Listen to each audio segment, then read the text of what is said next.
বিশ্ব রাজনীতির হিসাব কি তবে বদলে যাচ্ছে? ডোনাল্ড ট্রাম্প তার দ্বিতীয় মেয়াদের শুরুতেই উড়ে গেলেন বেইজিংয়ে। একদিকে বাণিজ্য যুদ্ধ, অন্যদিকে ইরান সংকটের উত্তাপ, সব মিলিয়ে ট্রাম্পের এই চীন সফর এখন টক অব দ্য ওয়ার্ল্ড। কিন্তু প্রশ্ন হলো যে চীনকে ট্রাম্প সবসময় প্রতিদ্বন্দ্বী ভাবতেন, সেই চীনের উপর ভর করেই কি তিনি ইরান যুদ্ধ থেকে বের হতে চান? মার্কিন ভোটাররা যুদ্ধের ক্লান্তিতে নিমজ্জিত, সামনে মধ্যবর্তী নির্বাচন। ট্রাম্পের জন্য এখন বড় চ্যালেঞ্জ হলো চলমান সংঘাত থেকে যুক্তরাষ্ট্রকে বের করে আনা। আর এখানেই দরকার চীনের সহযোগিতা, কারণ ইরানের ওপর বেইজিংয়ের প্রভাব এখন ওয়াশিংটনের চেয়ে অনেক বেশি কার্যকর। ট্রাম্প চাইছেন চীন যেন তেহরানকে আলোচনার টেবিলে আনেন, কিন্তু চীন কি আর বিনা শর্তে সাহায্য করবে? বেইজিং স্পষ্ট করে দিয়েছে তারা কারো হুকুমে চলবে না। বিশ্ব স্থিতিশীলতার স্বার্থে তারা আলোচনায় রাজি হতে পারে, কিন্তু বিনিময়ে চাইবে মার্কিন বাজারে চীনা পণ্যের অবাধ প্রবেশ এবং তাইওয়ান ইস্যুতে যুক্তরাষ্ট্রের নরম অবস্থান।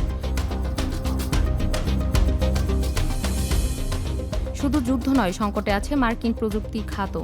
ড্রোন থেকে শুরু করে আধুনিক অস্ত্র, সবকিছুর জন্য দরকার রেয়ার অর্থ বা বিরল খনিজ, যা চীনের হাতে বন্দী।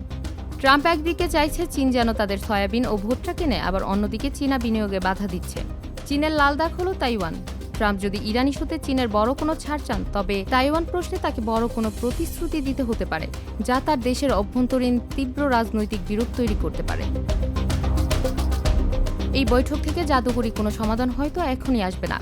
বাণিজ্য যুদ্ধ বা তাইওয়ান ইস্যু রাতারাতি মিটবে না, তবে একটি সত্য পরিষ্কার, আজকের বিশ্বে যুক্তরাষ্ট্র আর একা সব সমস্যার সমাধান দিতে পারছে না। ট্রাম্পের এই চীন সফর সেই বাস্তবতারই এক নীরব স্বীকারোক্তি।